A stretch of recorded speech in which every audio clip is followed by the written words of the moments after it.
emphasis today? What were you told us about yesterday, laying down the foundation? What's the emphasis today for just continuing what you built on Monday or on yesterday? Yeah, it's a process. It's going to take a while. I always look at this thing as a marathon. It's not a sprint. So we'll keep building on it while trying to sprinkle in a few new things on both sides of the floor here and there. Mike, how does the trip overseas kind of impact your plans of trying to let everything down? What are the challenges there? To have some fun, we're gonna go over there. We're gonna work, but this is a great opportunity to bond and hang out, get to know one another, get to know each other's families because we're bringing our families with us, and it is what it is. The NBA is a global game, and so you embrace anything that comes your way, and.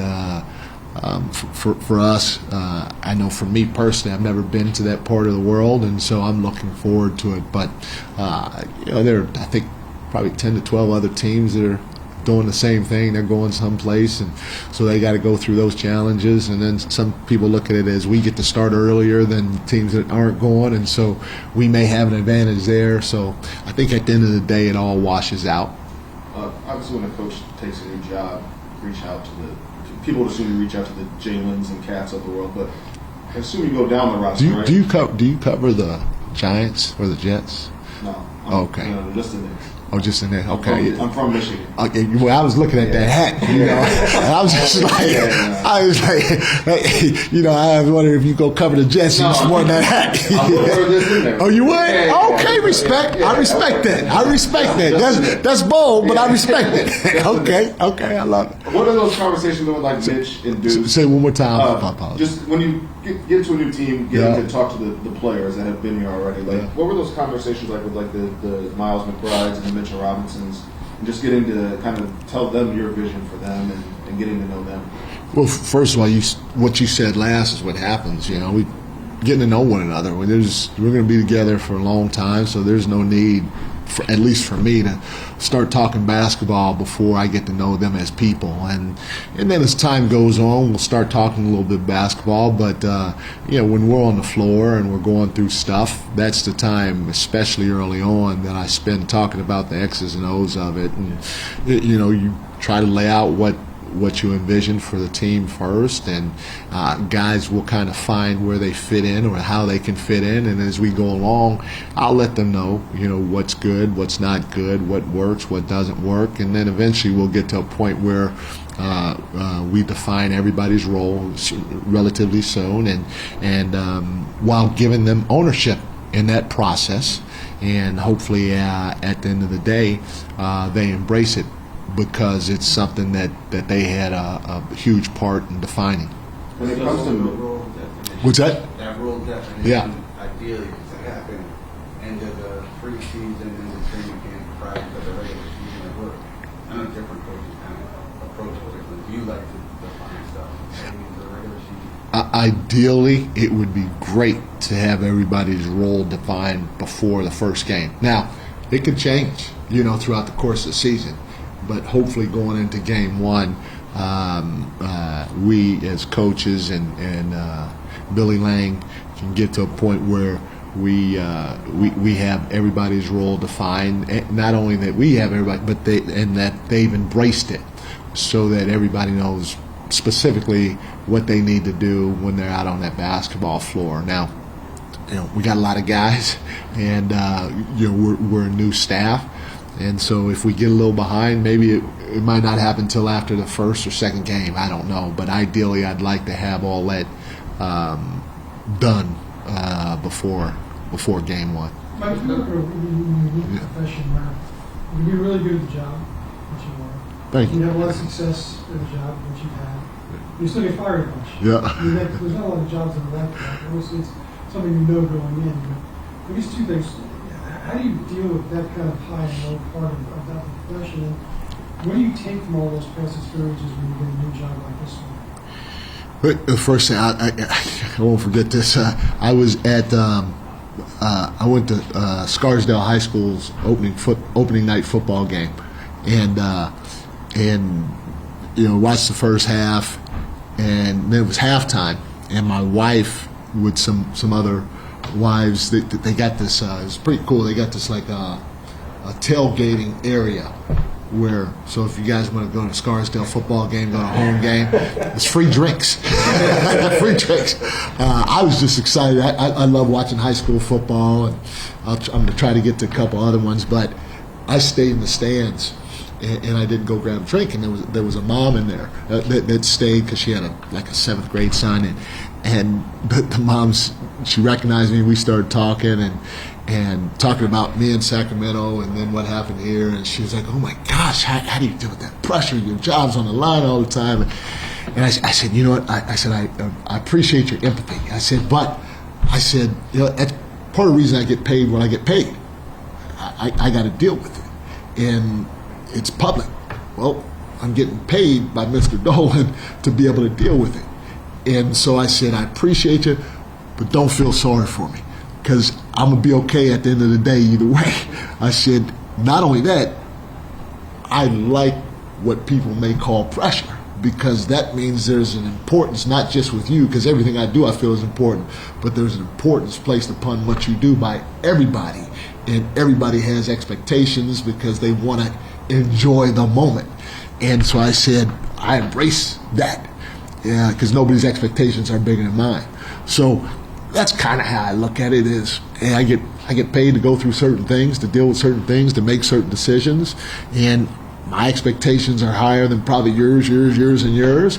And I embrace whatever comes my way that comes along with being in this spot. And if something were to happen, like it happened in Sacramento or in Cleveland or whatever, you know, you just learn and you grow. You have to take every single thing you do and try to flip it into a learning experience to grow a little here, grow a little there, and that's what I feel like I've done in every situation. Mike, you have mentioned your staples yesterday for the offense, how you wanted to run. I'm wondering what your process is like in terms of diagnosing what this team needs. It's a team that won 50 games last year, that played at a high level. How do you go about determining, okay, this is what this team needs to get to the next level? But again, I think in all areas, no matter what you do, you can get just a little bit better, you know. And so we're going to push them to try to be a little bit better in every area that we believe can help them win. You know, I said one of the things we want to do is play fast, especially in transition. Well, we're emphasizing get to the corners, get to the corners, get to the corners. And if they don't, let's do it again.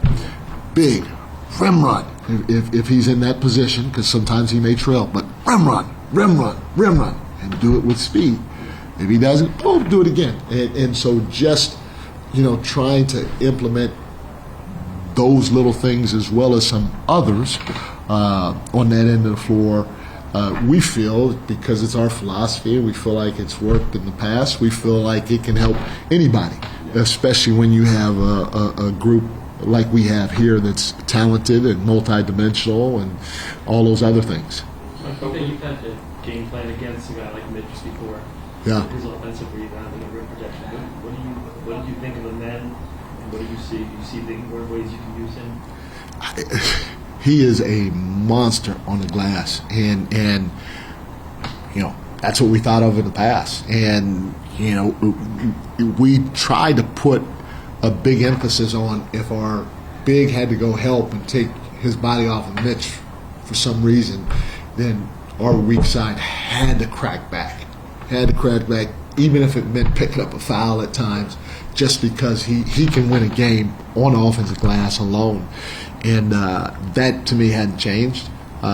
Being around him, man, he's got a better feel than what you think, because he's not necessarily a vocal guy, but he's got a great feel for the game of basketball, and so that's something that I've learned about him, being around him, and then just a good dude. He's a good dude. So you combine all those things, and you got a hell of a player right there.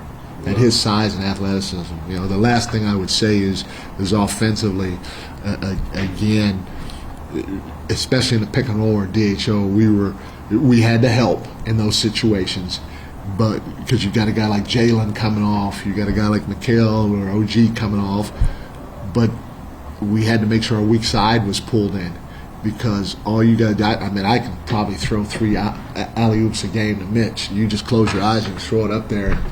The vertical threat that he is, he's got to be one of the best in the league. If he's not the best, he's definitely in the top 3. What's your with Mitch? What's your approach when a guy has had problems with free throws? We have to have a game plan where it's diagnosed to the point where this is the messaging. 1, 2, probably at the most 3 things. But everybody on staff has to know it. And whoever's working with him at that time has to say the same message. Because we don't want one coach that's working with him today to say, okay, I'm making this up. I'm not saying this is what he did. But pull your elbow in. And then the next day, another coach says, hey, pull your elbow outside. We can't ever give him mixed messages in those instances.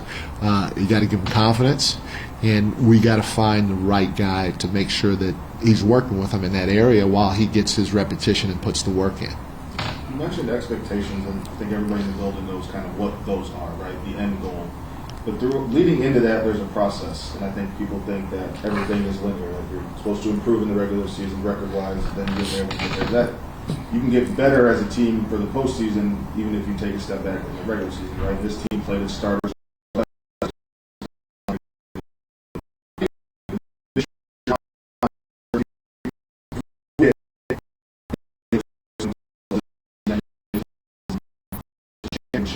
There's steps and there's processes along there. Not to say that you guys won't hit that. I'm just saying in general, not everything is linear. And how do you keep a big picture in mind throughout the course of the season? Well, first of all, as you go along, you look at the small things, because the small things add up to the big picture, and you try to see if there's improvement. And not only that, if you try to see if the improvement is consistent. And when I say it's consistent, that means boom, boom, boom, boom, boom. You take 4 steps forward. You might take 1, maybe 2 steps backwards, but hopefully you'll be able to rebound quicker to take boom, boom, boom, 3, and then maybe 1, and then boom, boom, boom, 4. So you look at the consistency in the areas that you feel will help you at the end of the day attain or achieve what your goal is. But it's not something that you're going to preach in terms of the big picture to your team on a daily basis, because this thing is hard. It doesn't matter who's healthy, who's not healthy, who you're playing, who you're not playing.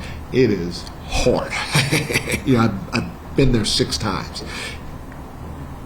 Yes, this team went to the Eastern Conference Finals last year. But at the end of the day, it don't matter. People are still coming for your neck. Okay? You got a target on your back.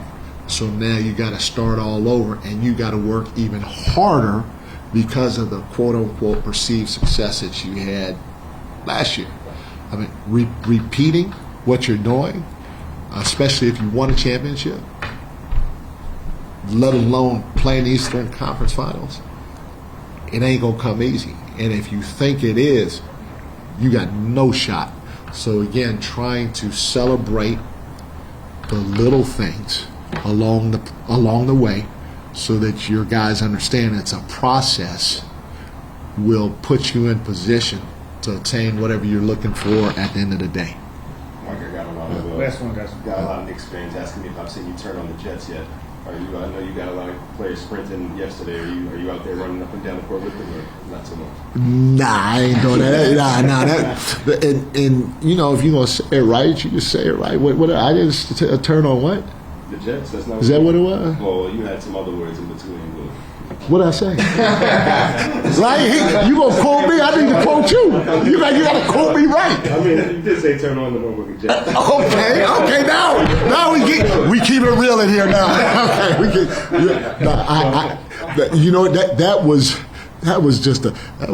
it was dumb. First of all, I'm gonna put that out there, and it was just a spur of the moment thing. But I mean, both my hammies could have been gone, both my Achilles could have been gone, and I'm conscious of that. I'm 55, and I know I gotta. If I'm gonna do something, I gotta. Just like this process, I gotta start slow and gradual. So I haven't done that yet. I don't think I will do that, but who knows? Yes. I'll take it. Thank you, Mark. I appreciate you guys. So what's your NFL team? I'm sorry, Giants fans and Jets fans.